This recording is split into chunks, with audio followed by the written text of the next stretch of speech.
आपकी अदालत में जब चिराग पासवान माथे पे तिलक लगा के रजत शर्मा के कटघरे में बैठते हैं तो पब्लिक तालियों से चिराग पासवान का हौसला भर देता है। जी हाँ, वही चिराग पासवान जिसके बारे में लोग परिवारवाद तथा तरीके तरीके का एलिगेशन उन पे लगाए जा रहे थे। आज चिराग पासवान आपकी अदालत में रजत शर्मा के सामने सारे सवालों पे खुल करके जवाब दिया। उन्होंने एक तरफ तेजस्वी यादव के रिश्तों पे भी बात की तो दूसरी तरफ जो बिहार की जनता चिराग पासवान में एक देखती है कि ये बिहार का आने वाले बागडोर को संभालेंगे, बिहार में ये मुख्यमंत्री का चेहरा है, और इन सारी सवालों पे भी चिराग पासवान ने क्या कुछ कहा, यही बात हम आपको बताएंगे। उससे पहले हमारा नमस्कार स्वीकार कीजिए। टू जनमंच देख रहे हैं आप, चैनल पहली बार आए तो रिक्वेस्ट है सब्सक्राइब कर लीजिएगा।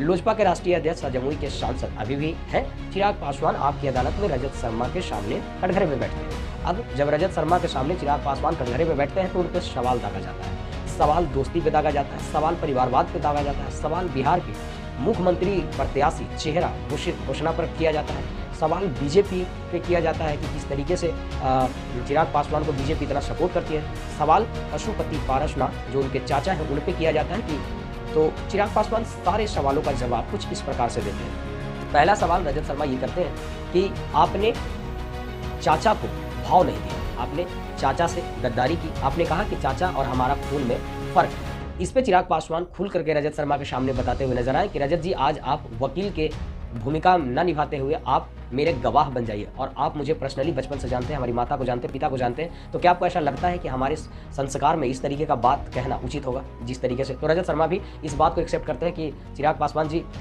ऐसा नहीं कह सकते हैं, लेकिन अंदर की बात है कोई नहीं जानता। तो फाइनली चिराग पासवान का ये जवाब होता है। दूसरा जवाब जब चिराग पासवान से पूछा जाता है कि तेजस्वी यादव से आपकी दोस्ती है, तो तेजस्वी यादव की दोस्ती पे भी चिराग पासवान खुल करके बोलते हैं। चिराग पासवान बताते हैं, हमारे पिता रामविलास पासवान का रिश्ता लालू परिवार से बड़ा अच्छा रहा है। बचपन से लेकर के आज तक हम लोग एक दूसरे का साथ में नजर आए हैं और हर फंक्शन पार्टियों में हम लोग अक्सर जाते रहते हैं। राजनीतिक एक तरफ, लेकिन परिवार का जो अपेक्षा रहता है वो हमेशा पूर्ति करना हमारे पिता ने हमको सिखाया है, और यही एक कारण है कि आज भी लालू परिवार से हमारी रिश्ता उसी तरीके से है और तेजस्वी यादव को छोटा है। तीसरा सवाल जो था कि आपकी अदालत में जब एक पब्लिक ने पूछा कि आप क्या बिहार का मुख्यमंत्री बनना चाहते हैं, तो इस पे चिराग पासवान का बड़ा ही इंटरेस्टेड जवाब आया। उन्होंने कहा कि चाहने से यदि कुछ हो जाता तो मेरा परिवार कभी नहीं टूटता, मेरा पार्टी कभी नहीं टूटता, इसीलिए चाहने से कुछ नहीं होता है। हम लोग जो काम कर रहे हैं करते रहेंगे, लोगों का सेवा करना हमारा पहला प्राथमिकता है। और चिराग पासवान ने जाति पाति से हट करके सारी बातों को किया। उन्होंने कहा, स्पष्ट कहा कि मैं जाति पाति का राजनीतिक नहीं करता, बल्कि इनको से ऊपर की राजनीति करना मुझे अच्छा लगता है।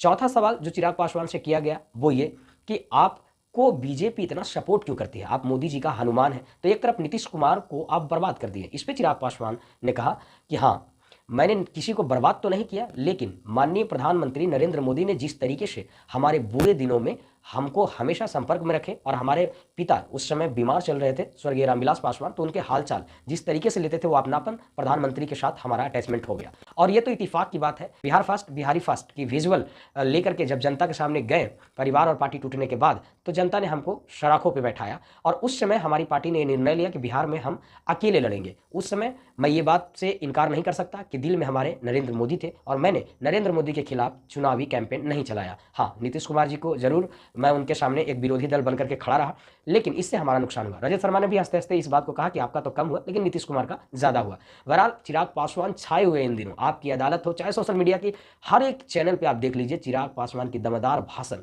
हर जगह पे आपको मिल जाएगा। परिवारवाद पे भी उन्होंने खुल करके बोला और जातिवाद की राजनीति पे भी उन्होंने खुल करके बोला, और बिहार का एजेंडा क्या है जब रजत शर्मा ने पूछा तो इतना बढ़िया जवाब दिया कि मैं आप सुनाना चाहता हूं, आप सुनिए। मैं जिस बिहारी फर्स्ट विजन के साथ में निकला हूं, मैं मानता हूं कि बिहार में चौमुखी विकास की जरूरत है। मल्टी डायरेक्शनल अप्रोच हम लोग को रखना होगा, जहां एक तरफ शिक्षा पे, जो कि सबसे ज्यादा जरूरी है। जब तक शिक्षा नहीं आएगी, ये जात पात धर्म मजहब नेताओं का भड़काना, लोगों को उलझाना, ये सब चलता रहेगा। तो शिक्षित होना, और मेरे लिए रजत सर ये चिंता की बात है, आज भी मेरे बच्चों को कोटा जाना पड़ता पढ़ने के लिए। कोटा में पढ़ने वाला बिहारी, पढ़ाने वाला बिहारी, अधिकांश शैक्षिक संस्थानों के मालिक बिहारी, पर व्यवस्था राजस्थानी। क्यों ये व्यवस्था पटना में नहीं हो सकती? क्यों ये भागलपुर में, दरभंगा में, मुजफ्फरपुर में, बिहार के अलग अलग जिलों में क्यों नहीं हम लोग उसको एजुकेशनल हब बना सकते? तो ये चिराग पासवान की एजेंडा है बिहार को लेकर के। देखना होगा कि आने वाले भविष्य में क्या कुछ छिपा हुआ है जो हम लोग को नजर नहीं आ रहा है। और आप क्या सोचते हैं चिराग पासवान के बारे में, कमेंट सेक्शन में जरूर बताइएगा। हमारे चैनल पर पहली बार है तो रिक्वेस्ट है सब्सक्राइब जरूर कीजिए।